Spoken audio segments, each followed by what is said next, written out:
New videos every day. I'm John Breeding. I'm wearing my psychedelic tie-dye t-shirt because I went yesterday to the 6th annual Roky Erickson Psychedelic Ice Cream Social. We weren't a part of it with our Electroshock coalition, but it was great to be back there again. And I have to tell you that Roky was the most awesome. I'd seen him, played with the Explosives, and then Billy Gibbons from ZZ Top fame came in for a few songs. It was really good. And he was more alive and had a glint in his eye and really doing great. Free from all that custody stuff, free from all the psych drugs, just more present and really powerful in his music.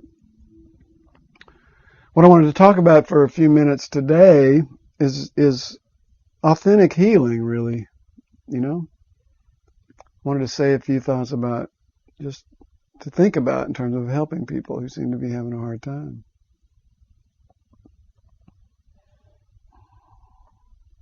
It's always helpful to start by just remembering the big lie, right? The big lie is that people's problems in living or people's states of mind are permanent conditions, right, that are biologically or genetically based, so-called mental illnesses. That's the big lie of psychiatry that drives all the drugging, that drives the electroshock, that drives the forced treatment and the forced drugging, that drives all these people to take tranquilizers and so-called chemical balancers and so-called antidepressants and so-called antipsychotics and all these drugs, because they have these genetically, biologically based mental illness. Moser, heroic guy, had a place called Soteria, and this is his book, Soteria, which means deliverance. And the subtitle of the book is Through Madness to Deliverance. You can find the website easily enough of Soteria Associates and read about his work. It was a genuine safe asylum. He said that, how did a schizophrenia project that namely in the beginning confronted 4 of the sacred cows of mental health come to be? What led me to question the medical model of madness? See?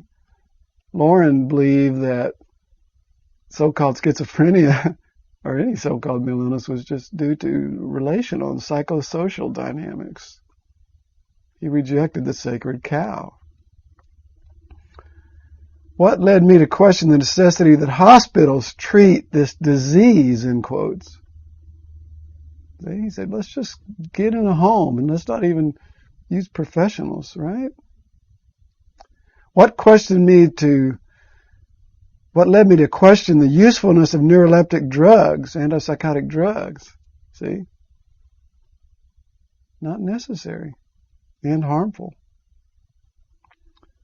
What led me to question the essential intervention of professional mental health workers in restoring sanity? He said, no, it's friends and people and non-professionals who don't believe in this method and can relate to people for people, even in their eccentricities and extreme states. This is a great book, by the way, and his work was real important. You have to free your mind of this idea that it's all a brain defect and chemical imbalance and relate to people. I just want to mention my book, The Necessity of Madness. Okay, you can find that on my website, wildestcults.com, but I go into detail a lot of how to think about people and help people. So I want to start with a few basics, and I think maybe it would be appropriate to start by sharing what I call the first law of transformation, not my idea. It's also referred to as the paradox of change. And this is it. It's real simple. The idea is that nothing really changes at a deep level until it's fully accepted for what it is. As long as you reject and suppress and refuse to accept and allow something, usually out of fear or shame, then it doesn't shift. It doesn't change. Nothing maintains itself without that resistance.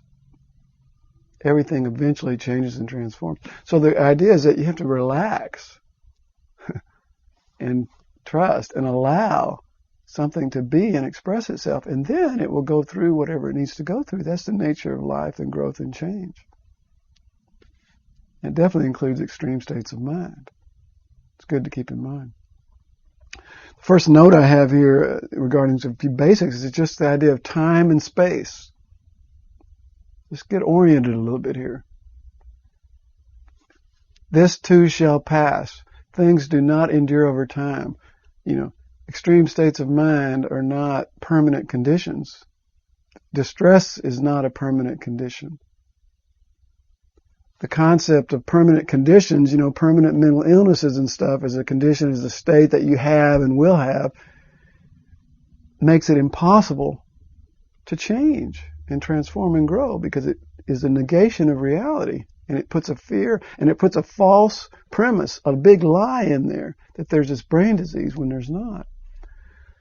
So this is over and over again, anxiety states pass. Depression states pass.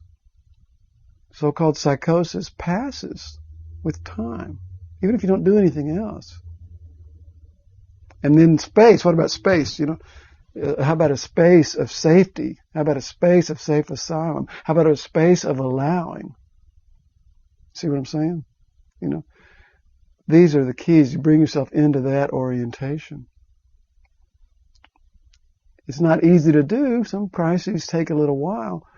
But you create a safe space and you allow a little time and things change.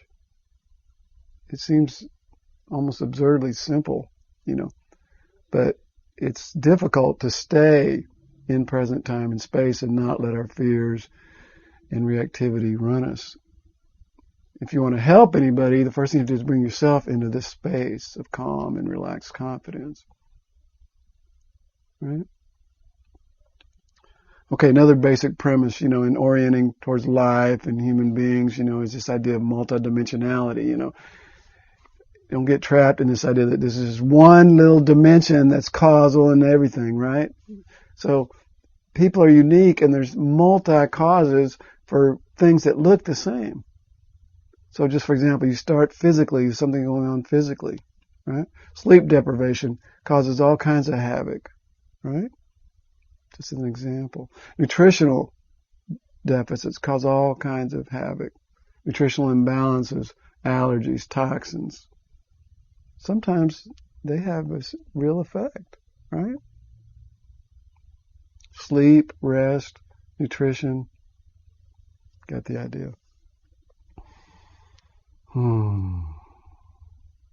Medical conditions. Thyroid problems, blood sugar imbalances, brain tumors,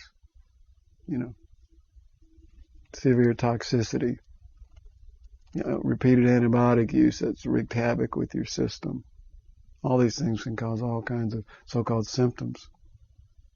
Just taking care of that level is important. Emotionally, see, that's my thing, emotional, mental, so-called, being a psychologist, right? It's very useful to remember, for example, just the basic premises of the grassroots, non-professional thing called reevaluation counseling. Real simple. That when you're hurt, it causes distress. That's physical or emotional hurt. It causes distress. Distress interferes with our basic nature. It interferes with our intelligence, our zestfulness, our relatedness. When we're hurting and distressed, we tend to not think as well and not relate as well. We get hostile or unkind or withdrawn. And we get kind of stupid. We don't think as well. Good news is that just full expression, emotional expression, seems to help us restore that. You hurt or lose or have a loss, you cry and grieve. You have a terrible fright, you shake and tremble and sweat. Somebody insults you or gets in the way of what you need and want, you get angry and you tantrum and storm. Those are natural expressions. Problem psychiatry interprets those as symptoms of illness and then suppresses them with drugs. Exactly counter healing or counter recovery. So again, it's just, oh, cry. Oh, storm in anger. Oh, I'll hold you while you shake and tremble and sweat. If there's a backlog of trauma, that may take a little while, but the healing process is not all that complicated. It just takes staying calm and allowing and trusting in that process, right? The relational dynamic, that's what Lauren Moser emphasized in Soteria. It wasn't doing something to or doing something to the treating these people. He called it just being with. Just being with. And guess what? He dared to say the main decision making in his so-called treatment approach was, what does the client want? Do you want help? Do you want to go for a walk? Do you want to be in this place? He was very clear, as I am as well, that coercion is counter to healing and recovery. You become a coercer, you become a jailer, you become a police. It's not about allowing authenticity and natural recovery. It's about creating perhaps a game where the person figures out what they can do to please you and give you what they think you want so that you leave them alone. Or they get into resistance and fighting back, because that's human nature too, self-determination. Right? Basic stuff, but when you find yourself in a situation wanting to coerce somebody, you need to step back and look at your own self. And maybe it's very sadness about seeing somebody go down or recognizing your own limitations. But coercion is not help.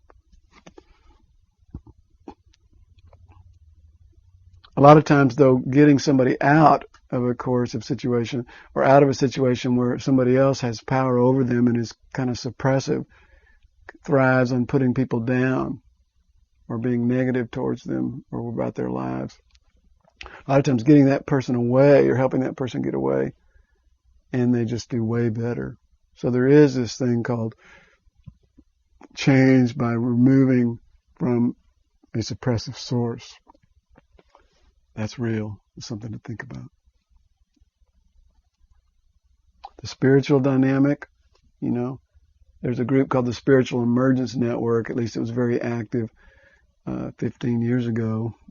You can still find threads of it around the internet and stuff, but the concept in the chapter in my book, it's called Spiritual Emergence or Suppression of Psychosis. The idea is that there's this urge towards wholeness and completion and healing always within us.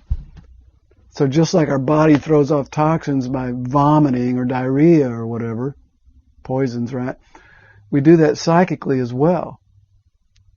Trauma, distress, is rejected. I called it emotional discharge. You cry, you shake, you tremble, you sweat, you storm, you freak out, You try to work this out, and if you're lucky, you have someone to give you some attention and support while you do it.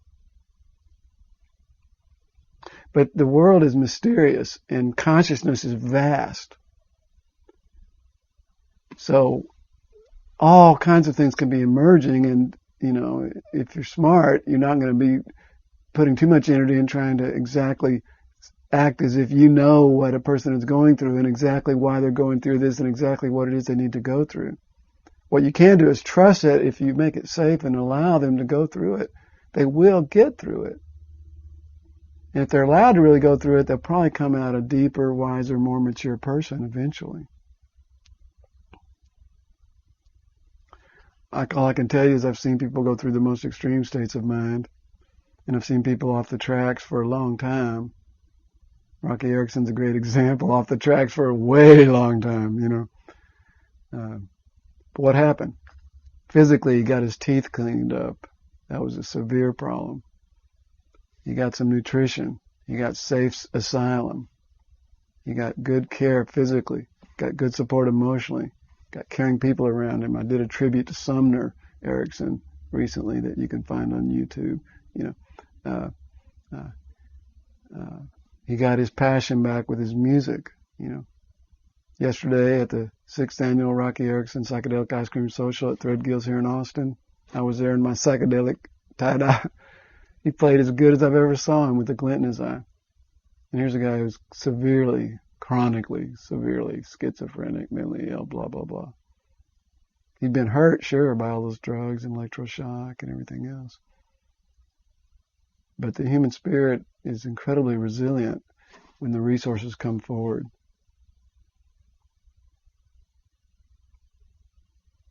relaxed confidence, trust, allowing, being with people, allowing them to make choices, remembering the value of expression, remembering the value of basic self-care. And I'll give you one last thing to take with you, because ultimately the idea is that what we want, and this is the teaching of all the perennial wisdoms around the world forever, is to come into present time. That's the journal of RC, by the way. Ram Dass wrote a book called Be Here Now that some of you heard of. But it's about, getting out of our stimulated traumas and upsets of the past that cause all these states of mind that we can move through, and then coming out into present time and just being present and here now with our full intelligence and our full lovingness, right? So one technique that I learned, and I've heard it called different things by different people, but RC calls it up and out, which is what I like. It's just a little method for bringing people up and out of a stimulated situation. And you can do it now, and you can do it over and over again over the day or whatever. My favorite version is going for a walk. But then you just notice the things around you. Oh, there's the red car. Oh, there's the little brown dog barking. Oh, there's the bluebird on the tree. Oh, or oh, there's my feet on the floor. Oh, I can feel my hands on the chair. Oh, here's my glass of water. Oh, notice those colors there. There's a green on the wall. You see what I'm saying? Just noticing things now around you, or helping somebody else do that for a couple of minutes, has the effect of gradually bringing them out of their distress and into present time. And you can do that again and again and again. That's a little technique, but it can be very useful, especially in conjunction with other times where you're working on and allowing your distress to be expressed. So, it is possible to heal and recover without any of the machinations and beliefs, false beliefs, and dangerous practices of biological psychiatry.